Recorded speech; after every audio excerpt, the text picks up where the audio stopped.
적중하신 토토방방 가족방분들 모두 축하드립니다. 저희 가족방에서 모든 경기 언어범 및 핸디캡 최종 조합 공유해 드리고 있습니다. 적중률 높은 가족방 입장은 고정 댓글에 있는 링크로 문의해 주시기 바랍니다. 8월 21일 J리그 1왕배 5경기 분석 시작하겠습니다. 첫 번째로 V바렌 나가사키 대 요코하마 마리노스 경기 알아보겠습니다. 먼저 나가사키는 최근 야마가타에게 패하면서 3위 자리를 지켰지만 상당히 충격적인 결과를 받아들였다. 현재 4경기 연속 승리를 거두지 못해 상위권 사수의 위기감이 감돌고 있다. 최근 수비에서의 불안감이 특히 두드러지는데 이는 팀의 집중력이 크게 떨어진 데 기인한다. 지난 경기에서도 패스 실수가 선제 실점으로 이어지면서 이 문제가 더욱 부각되었다. 특히 마리노스는 강한 압박으로 상대를 올가매는 데 능한 팀이다. 나가사키가 역습으로 대응하는 모습을 보이긴 하지만 이 과정에서 수비적으로 고전하는 장면이 자주 나오고 있다는 점이 문제다. 수비 라인의 핵심인 류타로와 오카노, 아라이의 결장이 더욱 상황을 악화시킬 수 있다고 본다. 이어서 마리노스는 어느새 순위를 6위까지 끌어올렸고 최근 가와사키를 격파하며 상위권으로 도약할 준비를 하고 있다. 지난 경기에서는 카운터 어택의 위기를 맞는 장면이 자주 나왔지만 미드필더진의 운영과 로페즈 등 브라질 선수들의 뛰어난 결정력 덕에 득점력으로 이를 극복하는 모습을 보여주고 있다. 마치다와의 경기에서도 강한 중앙 압박을 뚫고 승리를 거두었으며 다득점 상황에서도 강한 면모를 자주 드러낸다. 다만 다쿠야와 나가토, 와타나베와 같은 핵심 수비 자원의 결장은 마리노스에게 부담이 될 수 있다. 마리노스의 승리와 마리노스의 다득점을 기대할 수 있는 경기다. 마리노스의 수비 문제가 여전히 고질적인 문제로 남아있지만 미드필더의 전개와 공격진의 결정력으로 이를 보완할 수 있을 것으로 보인다. 나가사키의 집중력 저하와 잦은 실수가 마리노스의 압박 아래서 더욱 빈번해질 가능성이 커 보인다. 요코하마 마리노스 승리를 추천합니다. 두 번째로 사간도스 대 야마구치 경기 알아보겠습니다. 먼저 사간도스는 삿포로에게 패배하며 강등권 탈출을 위해 중요한 경기에서 아쉬운 결과를 받아들였다. 이번 경기로 사간도스의 수비적 약점이 명확히 드러났다.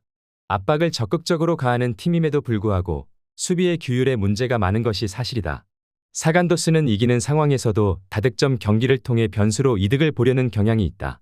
높은 수비 라인은 공격적으로는 도움이 되지만 이는 상대의 턴오버를 유도할 수 있어 리스크도 따른다. 예를 들어 우라와와의 무승부 경기에서 사간도스는 기대 득점이 2골이 넘었으나 결과적으로 무승부에 그친 모습이다. 이어서 야마구치는 지난 경기에서 후지에다에게 패하며 연승 행진이 멈췄다.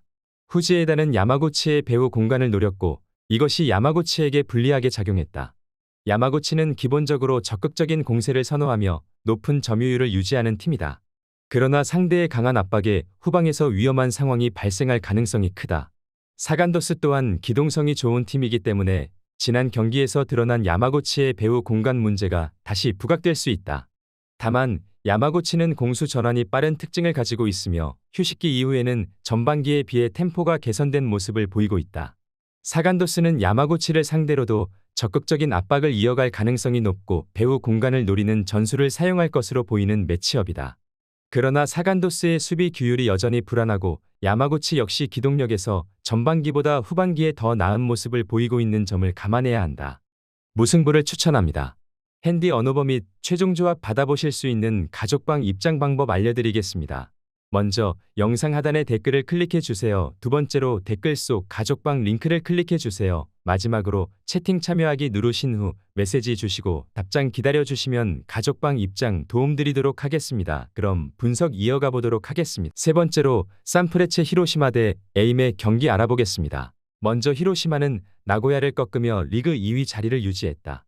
히로시마는 나고야를 상대로 고전하는 경향이 있지만 리그 내에서 보여주는 뛰어난 공격력 덕분에 이 어려움을 극복할 수 있었다. 히로시마는 리그에서 공수 전환이 가장 빠른 팀 중 하나로 홈과 원정 가리지 않고 슈팅 기회를 만들어내는 능력이 탁월하다. 상대가 수비적으로 나오는 경우에도 많은 슈팅으로 돌파구를 찾는 경향이 강하다. 히로시마는 후쿠오카나 세레소, 나고야와 같은 라인을 내리는 팀들을 잘 공략해왔다.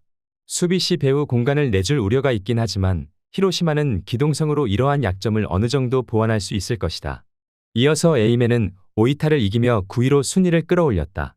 하지만 경기 초반에는 오이타에게 불안한 모습을 보였고 10분 만에 2골을 허용하며 어려운 출발을 했다. 에이맨은 공을 잡고 전진하는 상황에서 불안감을 드러내며 득점 기회를 만들어내는데 어려움을 겪고 있다. 히로시마의 강한 압박에 전진 능력이 차단될 가능성이 높다. 이는 굳이 상대가 히로시마가 아니라고 하더라도 리그에서도 공통적으로 나타나는 문제라고 생각하는 것이 더 나아 보이는 상황이다. 리그에서도 전방 압박이 강한 팀에게 약한 모습을 보였다. 라인을 내린 수비는 어느 정도 견딜 수 있지만 히로시마처럼 낮은 라인을 돌파하는 데 능숙한 팀을 상대로는 고전할 가능성이 크다. 에이메는 히로시마처럼 전방 압박이 강한 팀을 상대로 약한 모습을 보인다. 에이메가 라인을 내린 수비를 펼친다고 해도 히로시마의 높은 슈팅 빈도와 낮은 라인을 돌파하는 능력을 고려할 때 히로시마가 부진할 가능성은 낮다고 본다. 히로시마의 일방적인 게임도 기대해 볼 만할 것으로 보인다. 3프레체 히로시마 승리를 추천합니다. 네 번째로 간바 오사카 대 쇼난 벨말의 경기 알아보겠습니다. 먼저 간바는 고베와 무승부를 기록했다. 일단 상위권을 구축하고 있는 상황이기는 하나 리그에서 좀처럼 승리를 거두지 못하고 있는 흐름은 그다지 좋은 상태가 아니다. 물론 기본적인 흐름 자체는 상당히 수비적이라는 점을 감안할 필요는 있다. 상당히 중앙에서의 압박에 강한 편이고 공을 끊어내고 공세로 빠르게 이어가는 카운터 양상에 특화되어 있는 팀이다. 일단 이상적인 승리 흐름은 한 골 차이 승부라고 보는 것이 합당할 것이다. 때문에 기동성의 흐름을 타는 쇼난 상대로는 전체적으로 강했던 편이다. 다만 쇼난 역시 최근에는 수비적인 흐름 자체가 좋은 편인데다 쇼난 역시 강한 압박으로 상대의 전개를 막아세우는 능력이 뛰어나다는 점은 득점력에서의 문제로 이어질 가능성이 있다. 이어서 쇼난은 가시와에게 패하면서 좋았던 무패 행진이 끝나고 말았다. 17위로 하락하면서 아직까지는 강등에서 위험한 상태라고 보는 것이 합당할 것이다. 쇼난이 호조였던 것은 수비의 덕이라 할 수 있는데 쇼난 같이 매우 공격적으로 압박하는 팀은 수비적인 규율이 떨어지는 편인데 최근에는 압박으로 상대의 전개를 억제하는 것으로 재미를 보고 있는 상황이다. 상대가 공을 잡아도 전진하지 못하게 만드는 데 역량이 좋은 편이다. 다만 득점력에서의 아쉬움은 가지고 있는 편이다. 지난 경기에서는 공을 잡은 상황에서도 가시와에게 결정적인 흐름을 만들어내지 못했다. 공세의 힘은 기동성과 역습에서 나오다 보니 보수적인 흐름을 추구하는 팀들에게는 전체적으로 약한 편이기도 하다. 간바의 흐름이라는 것도 쇼난의 강한 압박에 상당히 고전할 수 있다고 본다. 다만 간바의 기초적인 흐름은 수비에 근간을 두는 편이기도 하고 쇼난도 공을 자신들이 잡은 상황에서 결정적인 상황을 만드는 것에는 아쉬움이 있다. 서로 골을 넣지 못해서 답답한 흐름으로 이어지게 될 가능성이 높아 보인다. 무승부를 추천합니다. 핸디 언어버 및 최종 조합 받아보실 수 있는 가족방 입장 방법 알려드리겠습니다. 먼저 영상 하단의 댓글을 클릭해 주세요. 두 번째로 댓글 속 가족방 링크를 클릭해 주세요. 마지막으로 채팅 참여하기 누르신 후 메시지 주시고 답장 기다려 주시면 가족방 입장 도움드리도록 하겠습니다. 그럼 분석 이어가 보도록 하겠습니다. 다섯 번째로 반폴의 고우 대 가시마 경기 알아보겠습니다. 먼저 고우는 시미즈에게 대패를 기록하고 말았다. 그동안 강한 압박으로 시미즈를 오히려 잘 상대한 편이었으나 퇴장자가 나온 것이 크게 작용했다고 할 수 있을 것이다. 리그에서도 전체적으로 휴식기를 거친 이후에는 좋은 흐름이었다. 뎁스적으로 크게 문제를 드러내는 상황은 아니었다 보니 고우의 남은 엔트리에 체력이 갈리면서 부진한 흐름에서는 벗어난 상황으로 볼 수 있었을 것이다. 다만 전체적으로 후반에는 페이스가 하락하는 상황을 극복한 것은 아니었다. 때문에 상대의 드리블 돌파나 간격이 벌어지는 틈을 탄 빌드업에 타격을 입는 상황은 꽤 나오기도 하는 모습이다. 이어서 가시마는 우라와와 무승부를 기록하고 말았다.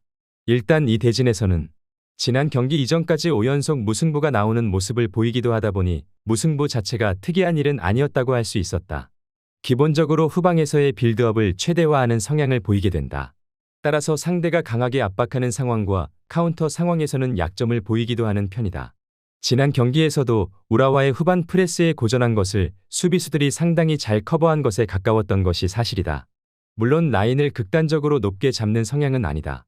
따라서 가시마가 공격적으로 전개를 하는 상황에서도 배후 공간이 아주 치명적으로 무너지는 상황은 적은 편이라고 볼 수 있을 것이다. 일단 고우가 강한 압박을 통한 플레이를 할 것으로 예상되는 상황이고 이를 이용한 카운터에 가시마가 고생할 가능성을 배제하지는 않고 있다. 다만 고우 역시 후반전에 보여주는 간격이 벌어지는 성향과 드리블을 이용해서 상대가 접근하는 것에 당하는 성향은 어느 정도 있다. 가시마도 극단적으로 배후 공간을 열어두는 성향과는 거리가 멀기도 하다. 가시마 승리를 추천합니다.